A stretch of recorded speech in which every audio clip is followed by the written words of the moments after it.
Presiden Prabowo Subianto kembali menegaskan hubungan istimewa dirinya dengan Presiden ke-7 Joko Widodo. Prabowo menganggap Jokowi sebagai guru politiknya. Prabowo menengarai ada pihak-pihak yang ingin memecah belah dirinya dengan Jokowi. Siapa pihak yang disasar Presiden Prabowo?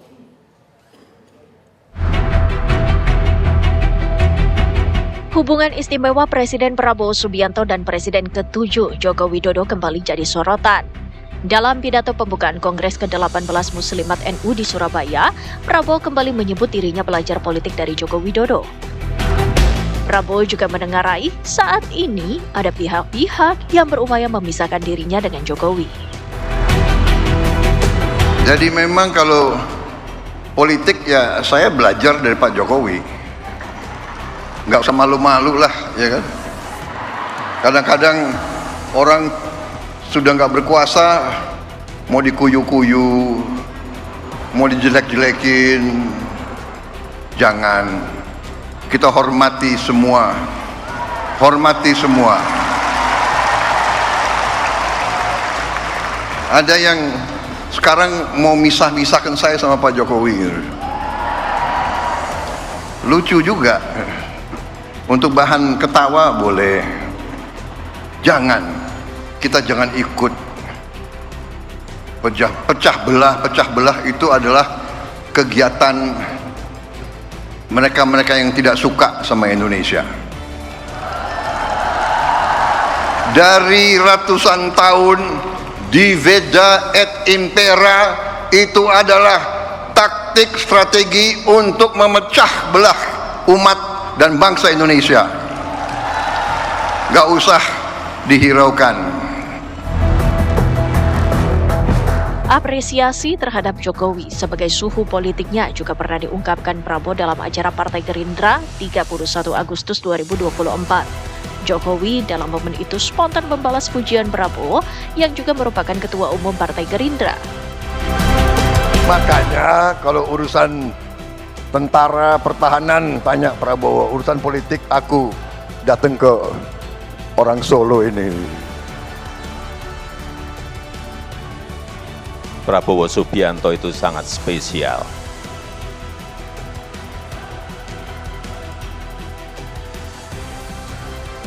Saya sangat menghormati Pak Prabowo, sangat menghormati. Pujian juga pernah disampaikan Presiden Prabowo kepada Jokowi dalam sidang kabinet Desember 2024. Prabowo merasa terbantu dengan dukungan Jokowi dalam menghadapi masalah El Nino dan La Nina. Siapa sebenarnya yang berusaha memisahkan hubungan Prabowo dan Jokowi? Tim TV One mengabarkan. Pemirsa, Presiden ke-7 RI Joko Widodo menanggapi pernyataan Presiden Prabowo yang mengatakan ada upaya menjauhkan Prabowo dengan dirinya. Jokowi menyatakan hubungan dirinya dengan Presiden Prabowo sangat solid. Hubungan saya dengan Pak Presiden Prabowo ini sudah lama, sudah terjalin lama. Jadi hubungan kami, hubungan baik yang sudah terjalin lama. Dan sampai saat ini ya hubungannya sangat solid. Kalau pendapat Bapak tentang ada yang mau memecah atau menjauhkan Bapak dengan Pak Presiden itu seperti apa? Ya kan nggak apa-apa. Tapi sekali lagi hubungan saya dan Bapak Prabowo itu hubungan baik yang sudah lama terjalin. Bapak sendiri mengakui Pak, ya, ada merasakan ada pihak-pihak yang berusaha seperti itu. Ya biasa saja. Siapa sih Pak sosoknya Pak yang ingin menjauhkan Pak Jokowi dengan Pak Prabowo? Ya.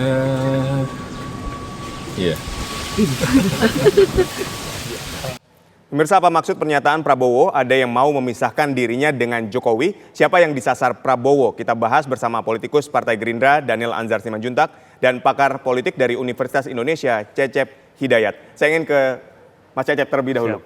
Mas Cecep, ketika ini kita lihat pernyataan yang disampaikan Pak Prabowo memang tidak secara eksplisit ya menyatakan siapanya. Tapi Anda melihatnya seperti apa? Jadi dari selamat sore. Jadi kalau kita melihat dari pernyataan Presiden Prabowo ya pada pertemuan NU yang terakhir itu ada beberapa hal yang bisa kita jelaskan. Pertama adalah Presiden Prabowo itu berusaha menjawab narasi yang berkembang belakangan. Ya, narasi bahwa terjadi persoalan antara Presiden Prabowo dengan Presiden sebelumnya, yaitu Jokowi. Dan ini dibalas dengan pernyataan narasi itu, menjawab narasi yang berkembang. Nah, ini bisa jadi aktor yang disasar di sini adalah orang-orang yang memang di luar kekuasaan. Itu yang pertama, yang mungkin ingin memisahkan, berusaha mencari celah memisahkan Presiden Prabowo dengan Presiden sebelumnya, Jokowi. Itu yang pertama. Kemudian yang kedua, saya kira yang disasar adalah aktornya adalah faksi-faksi yang mungkin saat ini ada dalam kabinet koalisi Presiden Prabowo sebenarnya. Dan maksudnya apa? Tentu ingin menegasi ya bahwa hubungan antara Presiden Prabowo dengan sebelumnya itu baik-baik saja, sehingga kemudian maksudnya transisi kekuasaan dari sebelumnya dan sekarang Presiden Prabowo itu dapat berjalan tetap dengan baik. Itu yang kedua. Yang ketiga tentu saja kepada para pendukung loyalis dari Presiden ketujuh, yaitu Presiden Jokowi. Kan kita tahu ya, sebagian besar basis massa yang mendukung Presiden Prabowo dan Gibran untuk maju pada Pilpres kemarin adalah basis pendukung dari Pak Jokowi. Sehingga kemudian dengan pernyataan tersebut itu ingin menampilkan kepada publik bahwa Presiden Prabowo itu punya masih tetap loyal ya kepada Jokowi, kemudian masih punya hubungan yang baik dengan Jokowi. Kemudian ini harapannya bisa memberi warna positif kepada para basis pendukung Jokowi. Baik. Tiga itu saya kira. Baik. Saya ingin ke Bang Daniel. Bang Daniel, ini kan ketika kita melihat curahan hati dari Pak Prabowo sendiri, Anda melihatnya apakah memang benar-benar ada orang yang ingin memisahkan antara Pak Prabowo dengan Pak Jokowi? Ya, Mas Adit, saya ingin mulai dari asbabul nuzul dari pernyataan Pak Prabowo tersebut dulu. Memang kan diawali dengan pernyataan Pak Prabowo terkait dengan upaya beliau melakukan efisiensi di pemerintahan beliau saat ini. Memang kan di sisi kebijakan publik, Pak Prabowo pada saat ini fokus pada upaya mendorong spesialisasi kelembagaan, di sisi lain juga mendorong efisiensi. Spesialisasi kelembagaan yang saya maksud adalah lembaga-lembaga atau sektor-sektor yang punya skala ekonomi sangat besar, itu kemudian ditangani oleh institusi, badan, kementerian khusus ya, yang menangani itu. Makanya kemudian kita temukan banyaknya kementerian. Kemudian kedua, efisiensi. Nah, terkait dengan langkah yang pertama tadi, maka harus dilakukan efisiensi. Kenapa? Karena banyak sekali anggaran-anggaran sebenarnya yang tidak perlu dialokasikan atau digunakan. Namun kemudian ada dalam bahasa Pak Prabowo seperti ada birokrasi atau kemudian beliau menyebut raja-raja kecil yang kemudian berusaha menegasikan kebijakan Pak Prabowo ini. Nah, oleh sebab itulah kemudian berkembang statement di publik seolah-olah ini warisan dari pemerintahan Pak Jokowi, bahkan menyalahkan Pak Jokowi dan berusaha menghadap-hadapkan Pak Prabowo dan Pak Jokowi. Nah, itulah kemudian ada statement yang seperti disampaikan oleh Pak Prabowo di Kongres Muslimat NU kemarin. Nah, dari sisi hubungan Pak Prabowo dengan Pak Jokowi, terang ya, sejak awal Pak Prabowo punya sikap politik menolak tradisi cancel culture. Artinya Pak Prabowo tidak ingin warisan-warisan kepemimpinan sebelumnya itu selalu dinegasikan, terutama warisan-warisan yang baik.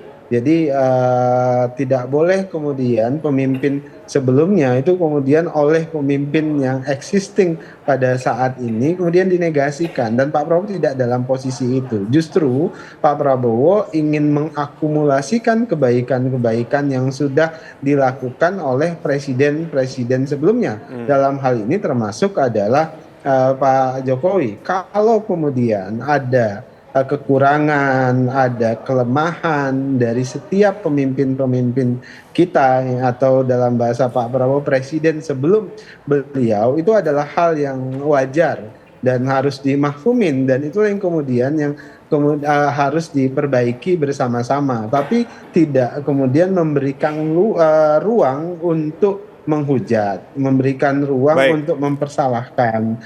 Nah, itu ya, dalam posisi itu yang Pak Prabowo secara moral tidak ingin melakukannya. Nah, oleh sebab itulah Pak Prabowo sangat menghormati sejak awal secara politik, secara pribadi terhadap apa yang sudah dilakukan oleh Pak Jokowi selama ini. Baik, Bang Daniel, kan Pak Prabowo juga beberapa kali tadi seperti yang Anda katakan, berkata bahwa ada raja kecil yang berusaha menegasikan kebijakannya, kemudian ada pihak-pihak tertentu yang ingin mengganggu hubungannya dengan Pak Jokowi. Nah, ketika Anda melihat statement raja kecil dan orang-orang yang ingin mengganggu ini dari dalam pemerintahan atau dari luar pemerintahan sebetulnya? Pertama kan begini, bisa dari dalam pemerintahan, bisa juga dari luar pemerintahan. Pertama ya, kita kan punya birokrasi yang sangat besar, artinya siapapun presidennya, sebagian besar birokrasi kita akan tetap berada di tempatnya masing-masing. Nah, kemudian kedua, hari ini Pak Prabowo ingin melakukan banyak perubahan-perubahan dari sisi fiskal, dari sisi anggaran, dari sisi kelembagaan. Beliau ingin banyak melakukan perubahan, terutama terkait dengan efisiensi dan spesialisasi tadi saya sebutkan. Nah, perubahan-perubahan ini kemudian memang dirasakan oleh Pak Prabowo, bahkan kami juga merasakan, saya di dalam kabinet misalnya, kami lembaga baru misalnya yang saya naungi pada hari ini itu merasakan ada upaya-upaya misalnya yang selama ini sudah berjalan, kemudian Pak Prabowo melakukan banyak perubahan-perubahan itu, ada upaya meng-cancel atau ada upaya menegasikan kebijakan-kebijakan itu, termasuk dalam upaya efisiensi tadi, banyak anggaran yang dipotong, terutama anggaran-anggaran yang dipotong itu dan dialihkan alokasinya untuk kepentingan yang lebih krusial, itu pasti adalah anggaran-anggaran yang memang inefisien dan tidak pantas digunakan. Nah, termasuk pelembagaan. Nah, ini ada upaya-upaya misalnya untuk tetap seperti model yang mereka inginkan. Di sisi lain Pak Prabowo ingin mendorong ada perubahan-perubahan yang signifikan dari sisi pengelolaan keuangan, dari sisi pengelolaan kelembagaan. Baik, saya ingin ke Mas Cecep. Mas Cecep, ini kan tadi disebut ada raja kecil yang menegasikan kebijakan, kemudian ada orang yang ingin memisahkan Prabowo dengan Pak Jokowi. Kan sindiran-sindiran ini sebetulnya artinya Pak Prabowo ini udah tahu nih, apalagi kalau dia ada di dalam tuh misalnya. Nah, ketika dia sudah tahu ada di dalam, kenapa tidak disikat sekalian? Oke, jadi gini, saya kira ini kan ada menjadi seorang pemimpin itu butuh gaya komunikasi ya. Mungkin bisa saja implisit, bisa eksplisit. Betul. Nah, memang tadi banyak kemungkinan. Siapa aktor yang dimaksud? Apakah di dalam atau di luar? Yang tadi saya sampaikan di awal, kalau di luar berarti pihak-pihak yang saat ini tidak masuk ke dalam ranah kekuasaan. Orang-orang pihak-pihak yang mengkritisi pemerintahan Prabowo. Yang dalam bisa jadi faksi-faksi, kan kita tahu bahwa ketika Prabowo membentuk kabinet ya, pemerintahan ini besar kan, gemuk, dan ini banyak faksi, banyak kelompok yang pendukung dan juga yang mungkin baru mendukung gitu ya ketika beliau menjadi presiden. Tentu ketika mengeluarkan kebijakan, kayak katakan yang tadi disampaikan, misalnya pemotongan dan juga pemangkasan. Jadi ada pemotongan dan pemangkasan ya, dalam rangka efisiensi, dalam rangka mungkin alokasi buat kebijakan strategis lainnya. Ini bisa jadi mempengaruhi ya, pihak-pihak yang status quo gitu, yang mungkin sudah di zona nyaman, yang kemudian ketika anggarannya dipotong, anggarannya dipangkas, itu bergejolak. Tapi memang sebagai seorang pemimpin sebenarnya bisa melakukan ya. Beliau sebenarnya bisa melakukan untuk menyelesaikan itu semua. Tapi disinilah akhirnya kita melihat Prabowo sebagai seorang politisi gitu, bahwa dia kemudian membuat pernyataan-pernyataan yang bisa jadi multi interpretatif, sehingga publik yang menafsirkan gitu. Seperti apa? Ini kan gaya politisi Jokowi yang mungkin yang tadi sampaikan, dia belajar dari gurunya, itu seorang Joko Widodo, presiden sebelumnya. Jadi akhirnya beliau menyampaikan pernyataan, lihat dulu reaksi dari publik ya, sehingga kemudian nanti akan diputuskan. Dan saya kira nanti juga akan diputuskan oleh Presiden Prabowo ya, setelah melihat respon dari publik sebenarnya. Baik, ini kan ketika Pak Prabowo ini seolah-olah tidak ingin dipisahkan dari Pak Jokowi, ini juga menarik untuk dibahas. Tapi nanti kita bahasnya usai jeda. Pemirsa, kita lanjutkan kembali dialog kita. Saya ingin ke Bang Daniel. Bang Daniel, ini kan ketika kita melihat tadi sindiran Pak Prabowo tentang raja kecil, kemudian ada pihak yang ingin memisahkan dengan Pak Jokowi misalnya. Artinya kan Pak Prabowo ini sudah tahu siapa orangnya. Lalu kenapa dengan background militernya tidak ditindak tegas? Silakan Bang Daniel. Ya, pertama tentu kalau istilah kami itu yang saya lama jadi juru bicara beliau selama 7 tahun, saya pahami betul kalau Pak Prabowo biasanya untuk menyatakan hal-hal begitu beliau sampaikan secara tertutup. Kalau kemudian beliau sudah sampaikan secara terbuka, bagi saya itu udah SP2. Jadi biasanya Pak Prabowo punya mekanisme sendiri.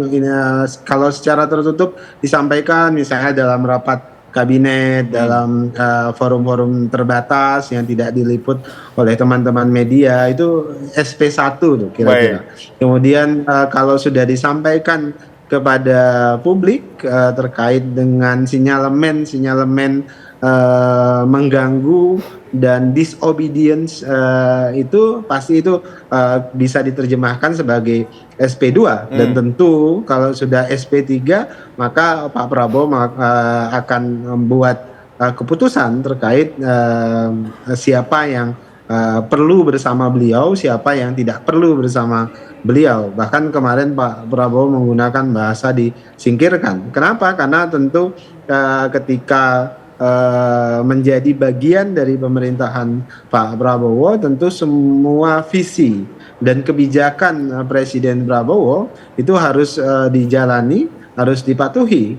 Itulah tadi saya sebutkan memang langkah efisiensi yang dilakukan oleh Presiden untuk beberapa pihak itu adalah pil pahit.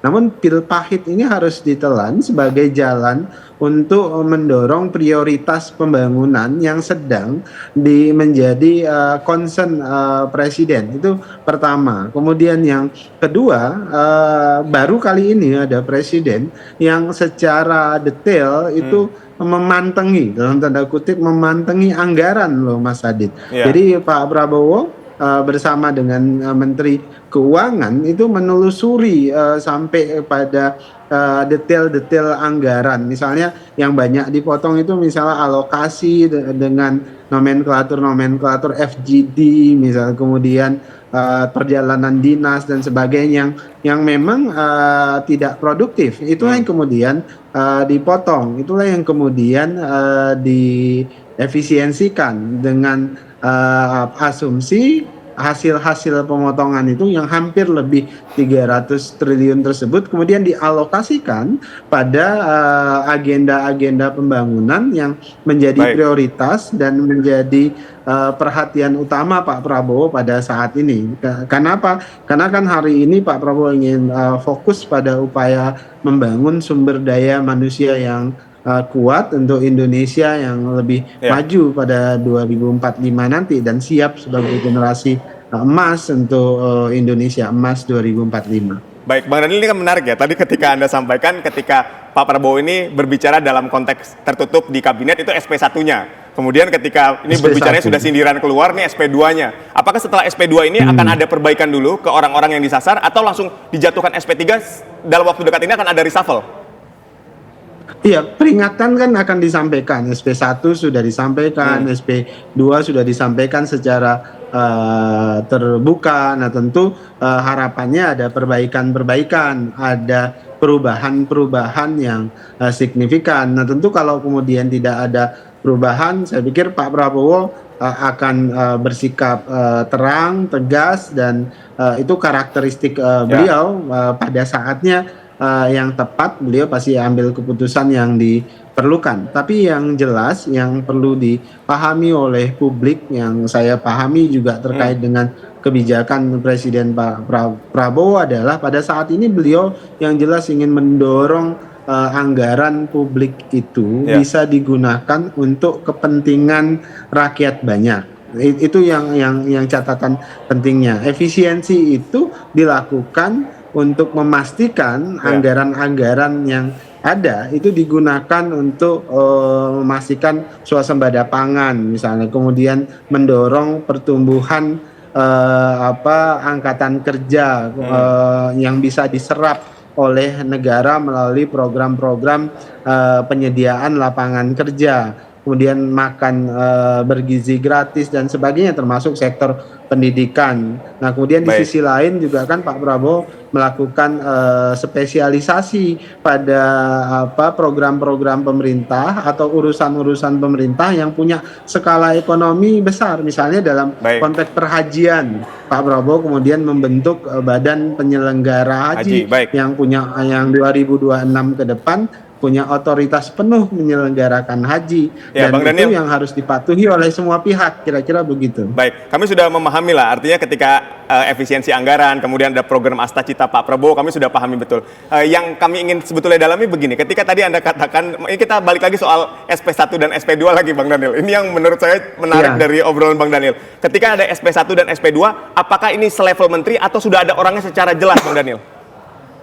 Itu yang tahu Pak Prabowo tentu, tapi sinyalemen tentu publik bisa menafsirkan dan bisa membaca terkait dengan itu. Yang jelas Pak Prabowo tentu tidak akan mentolerir sikap-sikap disobedience dari orang-orang yang ada di pemerintahan beliau, dan beliau tentu ingin memastikan semua pihak menjalankan programnya dan visi yang sudah ditetapkan beliau. Jadi don't worry Mas, itu pasti akan menjadi perhatian Pak Prabowo.